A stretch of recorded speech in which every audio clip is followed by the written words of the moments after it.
Hello friends, कैसे हैं आप। स्वागत है आपका मेरे YouTube channel Dream Blogs with Kamlesh Patliya में।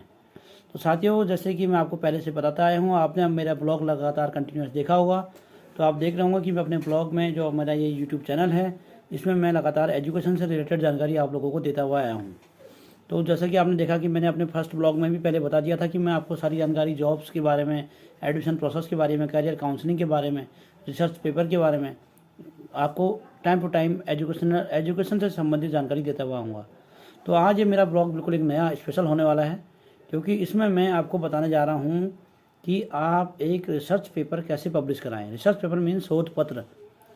जो कोई भी स्टूडेंट्स जो एजुकेशनल आपका एकेडमिक से बिलोंग करता है, उसको पता होगा कि रिसर्च पेपर क्या है।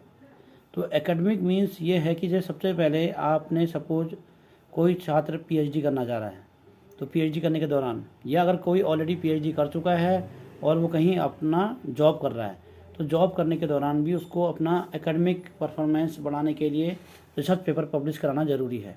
तो रिसर्च पेपर आप अलग अलग तरीके से पब्लिश करा सकते हैं। जैसे कि आपके नेशनल कॉन्फ्रेंस होते हैं, तो उसमें आपका सोविनियर आपका पब्लिश होता है, तो नेशनल कॉन्फ्रेंस में भी जा सकते हैं। नेशनल के बाद अगर हम थोड़ा एक स्टेप और आगे बढ़ें तो आता है इंटरनेशनल कॉन्फ्रेंस। तो ये नेशनल सेमिनार्स हैं या कॉन्फ्रेंसेस हैं नेशनल लेवल के या इंटरनेशनल लेवल के।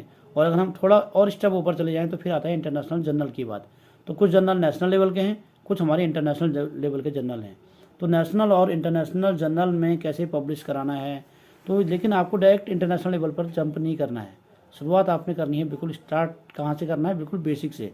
मीन्स कहीं भी अगर आपको लग रहा है कि एक नेशनल सेमिनार है, तो वहाँ एक सोविनियर पब्लिश होता है, तो सोविनियर में आप अपना एक एब्स्ट्रैक्ट भेज सकते हैं। एब्स्ट्रैक्ट मीन्स एक समरी कि आपका रिसर्च पेपर किससे संबंधित है।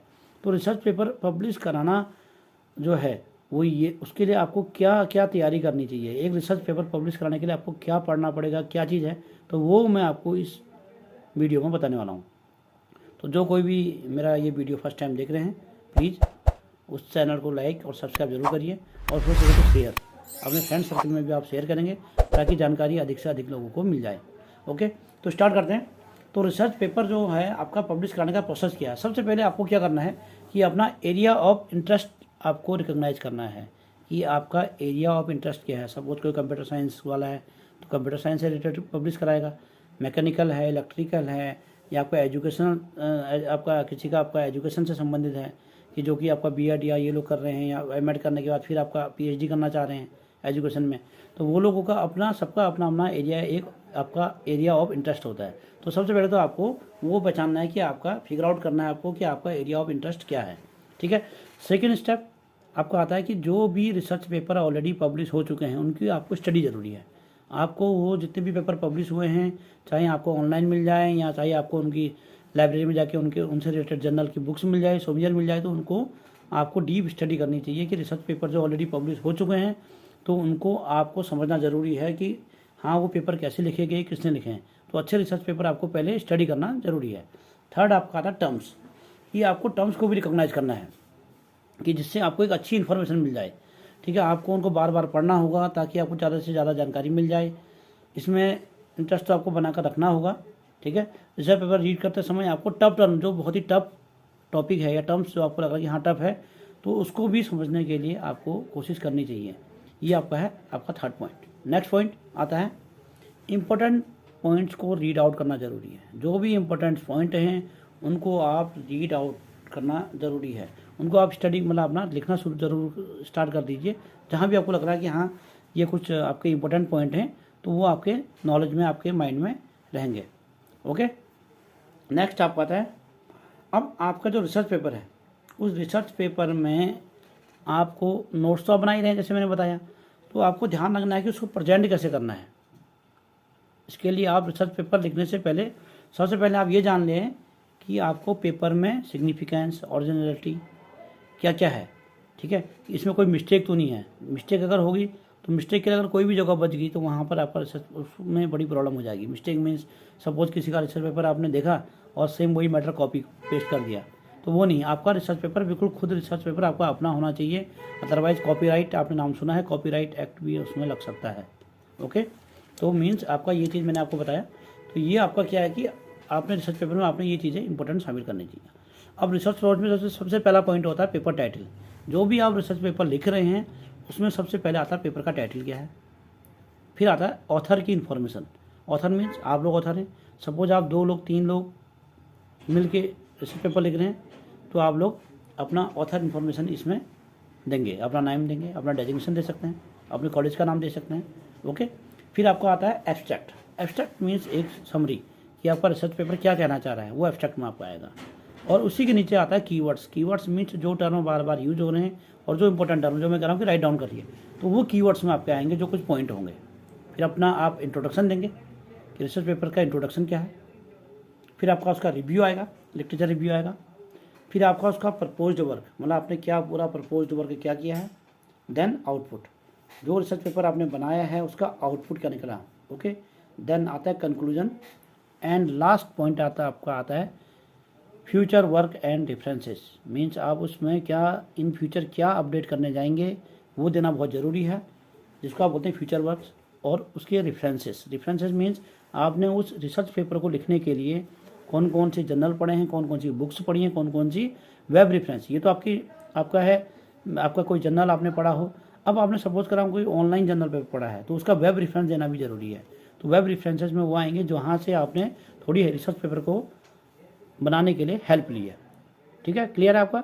तो देन अब हम बात करते हैं नेक्स्ट स्टेप की। तो नेक्स्ट आपको क्या करना है कि सेक्शन बाय सेक्शन चलना है। मीन्स आपको एक एल्गो बनानी है, एल्गोरिथम के हिसाब से ही चलना है, यानी स्टेप बाय स्टेप चलना है कि आपका पेपर जल्दी से जल्दी, मतलब आप चाह रहे हैं कि जल्दी से जल्दी एक पेपर बना लें, इतना ये पॉसिबल नहीं है।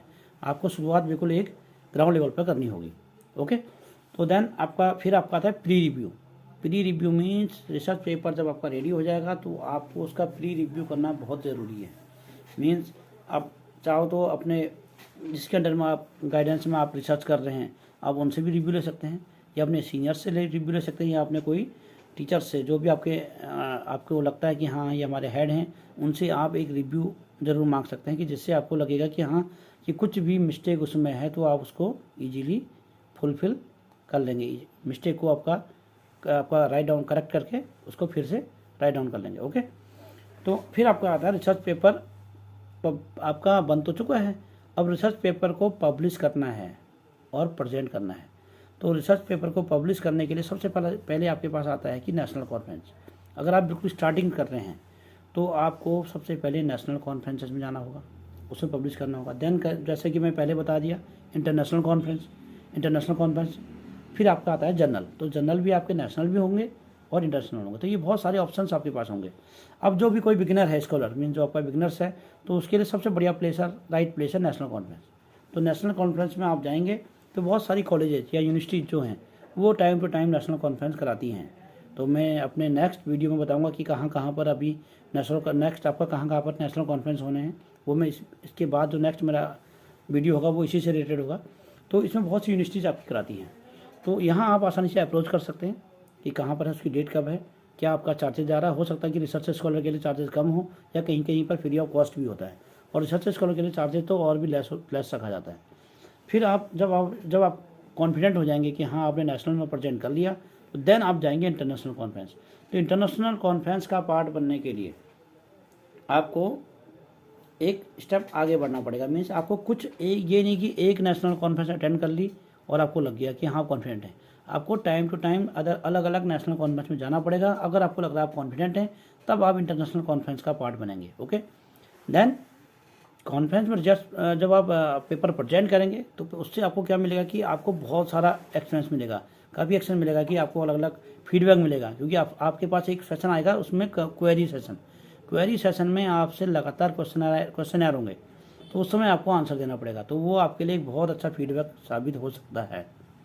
जब आपका कॉन्फ्रेंस में पेपर पब्लिश हो जाएगा, ठीक है, तो अब हो सकता है कि उस कॉन्फ्रेंस वाले ही उस पेपर को जर्नल में पब्लिश कराएं। कहीं कहीं पर ऐसा भी होता है कि कॉन्फ्रेंस जो कराते हैं वो कहते हैं कि हम इस पेपर को ये जर्नल का कोई नाम बताएंगे कि इस जर्नल में हम पब्लिश करने जा रहे हैं। तो वो उसमें भी आपको टाइम मिलेगा। तो आप चाहो तो उसमें एक और पेपर को और ज़्यादा अच्छा बना के जर्नल के लिए नेशनल जर्नल या इंटरनेशनल जर्नल के लिए दे सकते हैं। तो ये डिपेंड करेगा कि कॉन्फ्रेंसेस जो है वो आपका पेपर पब्लिश करा रही है सोविनियर में या उसको किसी जर्नल में पब्लिश करा रही है। ठीक है, तो जहाँ तक आप जर्नल की बात करता हूँ मैं अगर, तो कॉन्फ्रेंस तो ये ज़्यादा और अच्छा होता है, कॉन्फ्रेंस की तुलना में ज़्यादा अच्छे होते हैं, क्योंकि इसमें क्या होगा कि आपको पॉइंट्स मिलते हैं जो कि आपके एकेडमिक करियर को बढ़ाने के लिए बहुत ज़्यादा फ़ायदेमंद होगा। आपको बेनिफिट मिलता है इससे। अलग अलग पॉइंट होते हैं, नेशनल के अलग, कॉन्फ्रेंस के अलग होते हैं, इंटरनेशनल कॉन्फ्रेंसेस के अलग होते हैं, जनरल के अलग होते हैं। तो ये डिपेंड करेगा कि जनरल कैसा है, इंटरनेशनल जनरल है, उसका क्या आपका एक वो तो बोल आपका कि क्या उस जनरल यूजीसी अप्रूव्ड है, उस जनरल की वैल्यू कितनी है, वो सारी चीज़ें आपकी देखी जाती हैं। तो मतलब इसमें आपको देखा जाए तो उसको पब्लिश करने के लिए आपको एक हार्ड वर्क आपका चाहिए होता है, कि एक हार्ड वर्क आपको करना होता है। तो इस काम को करने के लिए आपको सबसे पहले चाहिए पेशेंस। तो पेशेंस बना के चलना होता है। डायरेक्ट ही इंटरनेशनल जर्नल आप पब्लिश नहीं कराएंगे, जैसा मैंने बता दिया, स्टेप बाय स्टेप चलेंगे। पहले नेशनल कॉन्फ्रेंस से फिर इंटरनेशनल कॉन्फ्रेंस, फिर नेशनल जर्नल, फिर इंटरनेशनल जर्नल। तो इस तरीके से आप ये स्टेप अप्लाई करेंगे। तो क्लियर है। अगर किसी को कोई डाउट है तो वो मेरे को आपका मैसेज में ये लिख सकता है इसमें। तो नेक्स्ट ब्लॉग में मैं आपको बताऊंगा कि कहाँ कहाँ पर आपका इंटरनेशनल कॉन्फ्रेंस होनी है, कहाँ कहाँ पर नेशनल कॉन्फ्रेंस होनी है, और साथ साथ ये बताऊंगा कि कौन से जर्नल में आप पेपर पब्लिश कर सकते हैं।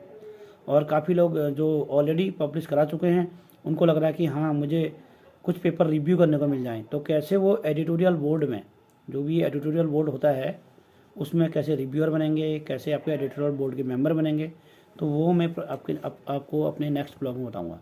तो फिलहाल के लिए इतना ही है। तो आपको अगर ये वीडियो अच्छा लगे तो लाइक, सब्सक्राइब और शेयर ज़रूर करिए। आपका प्यार यूँ बना रहे। धन्यवाद।